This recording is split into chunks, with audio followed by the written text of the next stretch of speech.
Liberty Fighters Network. Liberty Fighters Network. Liberty Fighters Network. Liberty Fighters Network. Liberty Fighters Network. Liberty Fighters Network. Liberty Fighters Network. Liberty Fighters Network. Liberty Fighters Network.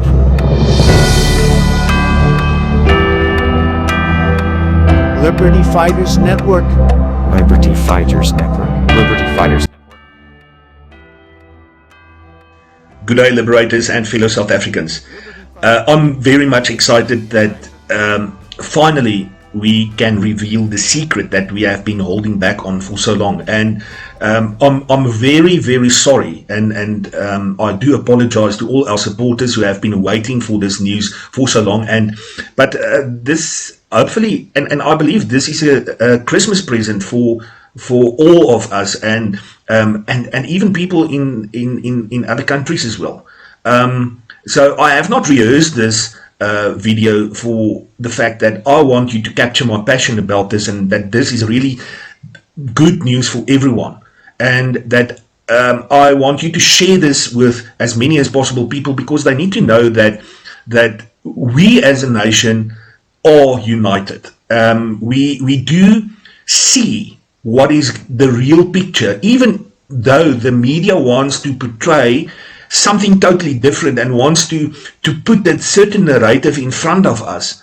And we've seen the opportunity, and we've made the right decision that we're going to do this.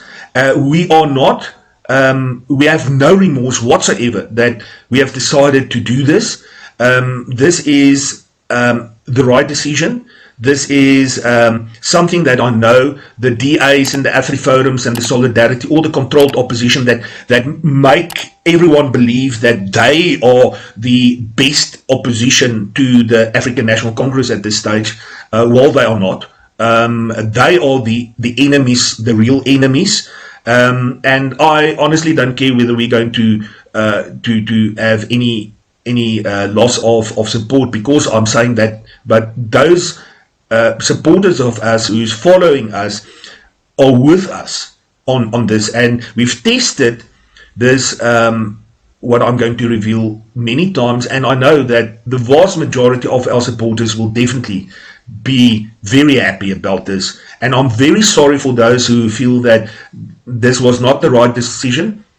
Please take the time to follow until the end of this video, because it does come to a very to the conclusion that this was definitely the right decision. This is part one of two parts, because there's a very interesting other news that we want to reveal, and both part one and part two are in the face of what is currently happening in our country in the news.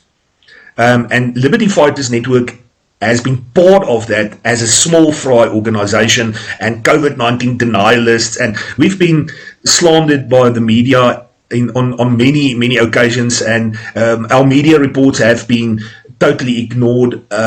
Every time when good things happen from our side, there was no interest for many months in the works of Liberty Fighters Network, and well, the media is going to be on this case, definitely, and we have absolutely no interest of actually sharing any of further information with them, because of the fact that they have been treating us as subordinate organizations, a subordinate organization, and that we are not part of the Helen Suzman foundations and etc., who's constantly have an open door to the Constitutional Court, and the one after the other court case that they referred to the Constitutional Court are seized, and not just said that it's dismissed because it's not in the interest of justice, or there's no prospect of success.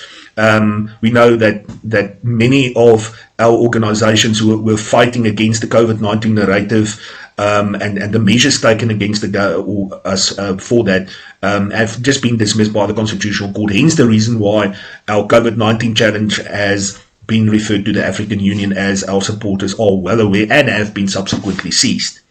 So let me start off going into the reason. You all know, and this was the spark actually for doing what we did now, and the Supreme Court of Appeal on the 1st of July 2021 last year, have upheld the appeal by the Minister of Cooperative Governance and Traditional Affairs that the order that we received on the 2nd of June 2020 by Justice Norman Davis, which declared the COVID-19 regulations as unconstitutional and invalid, were incorrect, and that order was then dismissed. And in that order, in that judgment, the Supreme Court of Appeal made reference to an incident that occurred after the hearing between me and the court. So it was after, so it was not before the court, and they then made reference that this certain correspondence that I've sent to the court was crude, graciously insulting, clearly contemptuous, and intended to denigrate the Supreme Court of Appeal, and the matter was then referred to the National Director of Public Prosecutions. This was on the 1st of July 2021, but however, very interestingly, the Supreme Court of Appeal did not immediately react after that judgment to immediately go and open a criminal case of contempt of court against me. They waited for 6 months, and only on the 2nd of January 2022, earlier this year, they've decided that they're going to open this criminal case against me by the erstwhile registrar, Mr. Paul Myberg. And then subsequently, I was notified that they are busy with the investigation. A certain investigating officer of the police, a captain, came all the way from Bloemfontein to interview me here in Pretoria. And then it was referred back to the Director of Public Prosecutions in Bloemfontein, and she subsequently decided to prosecute me, and the prosecution started. And but in the judgment of the Supreme Court of Appeal, they've made, respectfully said, I need to add now, that they've made a mistake. That they have incorporated into that judgment a reference here, and let me show this to you, in paragraph 119 of that Supreme Court of judgment. However, even for a layperson, the statements are beyond the pale, and there is no excuse for his conduct or that of the Liberty Fighters Network. And this footnote 42 reference to none other than see the latest Constitutional Court judgment in Secretary of the Judicial Commission of Inquiry into allegations of state capture, corruption and fraud in the public sector, including organs of state versus Zuma and others, 2021 ZACC 18 at paragraph 136. Now, in this judgment, very, very strange. They've used something, a judgment against erstwhile ex-president Jacob Zuma to justify the contempt charges in our case with the government, which they should never have done. Because and let me just go to that judgment of President Zuma, and I'll show you what this paragraph 136 say. So when you read this, and this was coincidentally 2 days before our judgment came out. This came out on the 29th of June 2021, and ours was delivered on the 1st of July 2021. So only 2 days thereafter. So this paragraph was clearly put in also for Liberty Fighters Network and myself specifically. And I want to read this because this is very, very relevant. Before I go on, I must acknowledge and lament the evident rise in a casual and reckless attitude being adopted by many litigants who see it fit to level unsubstantiated accusations against the judiciary, both in the public domain and in their pleadings before the courts. This inexcusable state of affairs cannot be tolerated or encouraged. Let me be perfectly clear. It is not permissible for a disgruntled litigant to besmirch, it's a difficult word, the reputation of the judiciary or its members without fear of consequence. This is not the status quo in our constitutional democracy, and it is patently undesirable that an influential figure like Mr. Zuma should be allowed to exhibit such behavior. This is not the first time that Mr. Zuma's malevolent attitude towards the judiciary has attracted punitive costs. But I sincerely hope that it will be the last. Mr. Zuma's conduct has undoubtedly set an example to the public, so let this court order follow suit. Let it be known that she or he who abandons all ethical standards in pursuit of a cause must prepare to meet this court's reproach and the award of punitive costs that naturally follows. So people, this was clearly directed at Liberty Fighters Network again. And for that very reason, we realized that, you know what, let's, you cannot, the judiciary has decided to join these two cases with one another. So let us then go to ex-President Jacob Zuma and ask him that, well, we are now partners in crime because the judiciary said so, and because we are contemptuous. So let's see whether we can join forces. And that is exactly what we then did. We, in our constitutional court case that I've issued after the appearance in the Bloemfontein Magistrates Court on the criminal complaints of contempt of court, on the 14th of November this year, 2022, under CCT 325 of 22, I've lodged this application directly to the Constitutional Court to declare the judgment of on the 1st of July 2021 as constitutionally invalid ab origin, meaning from the beginning, from its inception. So we never as an organization appealed against that because of the things that happened there and the fact that the judges did not attend to the recusal application. They've totally ignored it that we have lodged against them 2 days earlier before the hearing. They did not go into that and they just continued. They had a task, according to us, that they had to fulfill. And we'll show you probably, and this is not conspiracy theories, but these are facts. And what we then did, let me just go to the Constitutional Court case, and we, in this Constitutional Court case, you'll see that there it is. It has been issued by the Registrar of the Constitutional Court, and this is where we asking for direct access, and we also, that the second respondent, we also saying that the National Director of Public Prosecutions cannot prosecute for the state after a complaint by the Supreme Court of Appeal, because there's obviously a separation of powers. The state and the judiciary are supposed to be separate, but they have shown now that they are not, and that they are acting in collaboration with one another. And there it is that we are asking that the judgment and order by the fourth respondent, the Supreme Court of Appeal, in Minister of Cooperative Governance and De Beer, dated the 1st of July, be declared as constitutionally and invalid ab origin. Now, let me show you this in our affidavit where we come out with the big secret, which was relevant to my matter as well. In the papers, there's the complete. We say that further, as far as the state is already well aware, but not formally made public as yet, besides the fact that I am a human rights activist in my own and mutual beneficial causes, for the record, and as far as it will become relevant hereunder, when referring to another judgment, Liberty Fighters Network and I are also the legal representatives for ex-President Mr. Jacob Zuma since 17 January 2021 before the African Commission on Human and People's Rights. And there I go on.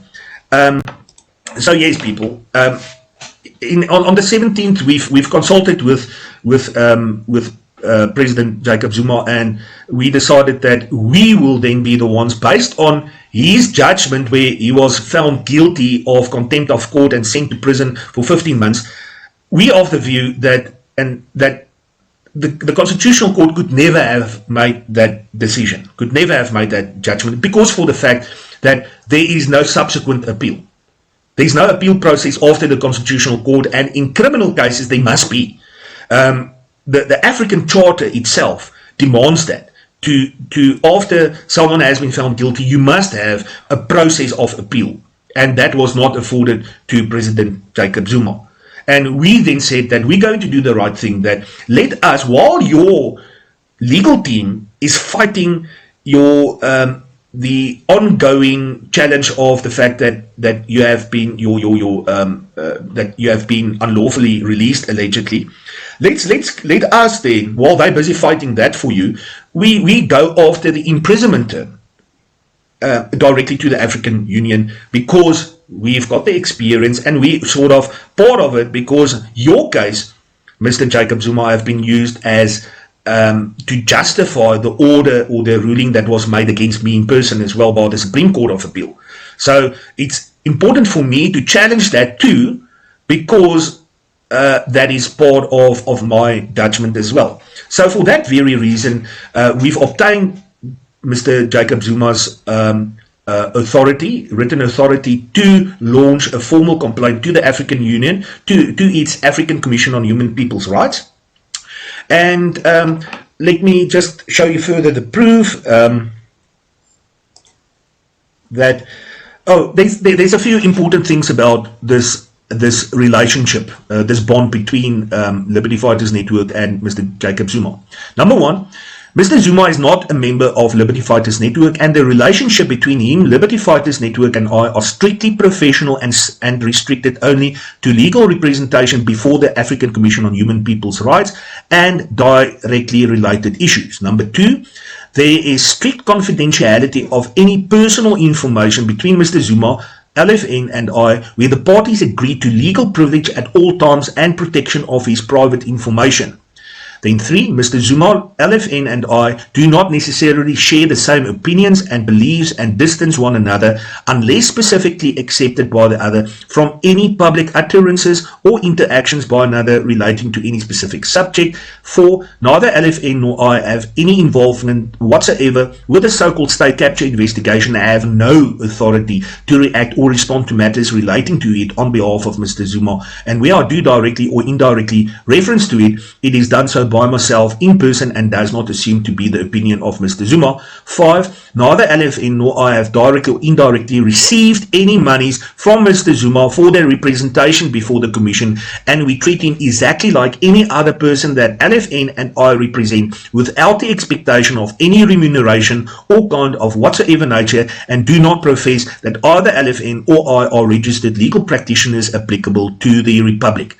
Point 6, Mr. Zuma has many known people and groups who are supporting him, but neither LFN nor I have any affiliation, alliance or coalition with any one of them, and we operate completely independent. Point 7, coincidentally, after what can only be impartially described as an extremely lucky week for both President Cyril Ramaphosa and the legal representatives of the state, the legendary Wim Trengove and Advocate Ntu Kaitobi, not only did this court render its judgments in both Zuma 1, which is the one where Mr. Zuma was sent to prison, and Public Protector and others, 2 days apart from one another on the 29th of June 2022 and 1st July 2022 respectively, but the Beer case in the Supreme Court of Appeal was also rendered on the 1st of July, linking Mr. Zuma and I with one another via the SCA in that judgment, referencing to the Zuma matter as part of the reasons to have persuaded those judges of appeal to proceed with its contempt of court allegations against me. Before I continue with the further part of that, on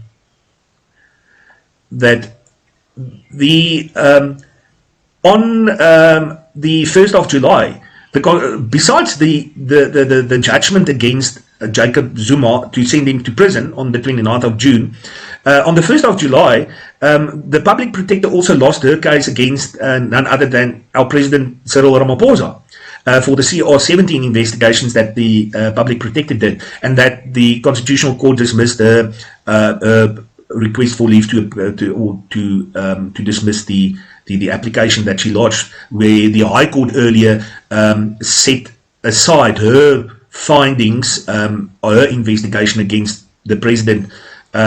So it was an extremely lucky week for none other than Cyril Ramaphosa. He did not only manage to that Jacob Zuma was sent to prison, but unfortunately the public protector was not successful with her appeal against her report being dismissed by the High Court earlier, and then also our COVID-19 challenge, where was also the appeal was upheld.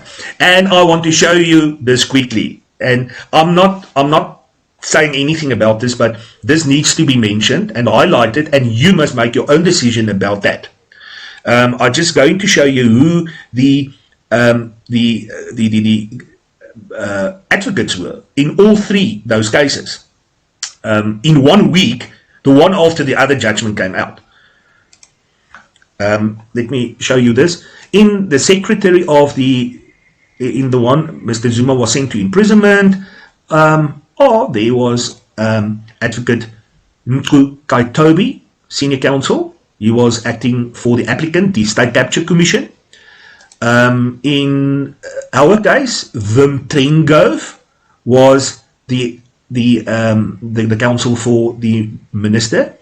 And then in the Constitutional Court, for the state capture, for the CR17 report, there you'll have it, acting for the president, Wim Trengove and T. Nku Kaitobi. Both of them acted for the president in that matter as well. You be the judge, and you take that further. For me, it's my opinion that it's highly uncommon for three important judgments that's valid and directly refers and linked to Ramaphosa, our president, have been in his favor, in Ramaphosa's favor. And wait until you see part 2. That's going to be very interesting as well.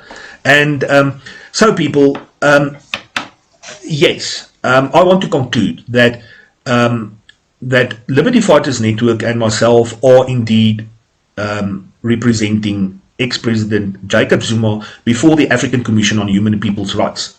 And I just want to show you the proof that's relevant to that is that let me show you the there's the proof from the African Commission itself, the African Union, that there's a proof that was sent to me for the complainant by Jacob Zuma, and that they have received it. And then on the 4th of October, we've only received it on the 13th of October, the Commission confirmed that that have decided to be seized with that complaint that we've referred on his behalf. So this is currently before the African Commission on People's Rights, and they have seized the complaint that we've lodged for him. So, well, the repercussions is that the chances are very good that the African Commission on People's and Human Rights will find in the favor of Mr. Jacob Zuma that because of the absence of an appeal process, the Constitutional Court had no authority to have imprisoned him.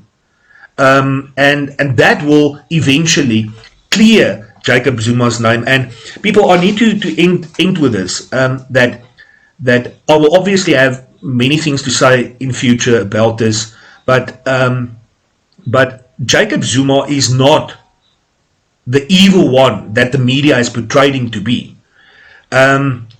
What I can say is that Mr. Zuma has personally told me that if he was the president during the COVID-19 period, he would never have locked us up like Ramaphosa did. That in itself must say million things. That there's so many things that we still need to get and come out about why COVID-19 measures had to be implemented, and why this pandemic suddenly came to our shores. And we still say that it's a COVID-19 theory, because up till now, it has not been scientifically proved that COVID-19 really is a novel disease. Up till then, we accepted to be a claimed COVID-19 disease, and it's up to you to decide what you think is the right position. Because as an independent state, South Africa automatically accepted everything what the World Health Organization said about it without properly clearing it. And that was our case from the very beginning. That South Africa had to decide it independently what to do and how to do it. And in that respect, I'm not against COVID-19 and I'm not for it at all. I'm very much neutral, and I'm just providing you with the information about it. And there's definitely quite a number of videos that's going to come from this. God bless. Thank you very much for your support, and let's see where this case is bringing us further. Godspeed. Liberty Fighters Network. Liberty Fighters Network. Liberty Fighters Network.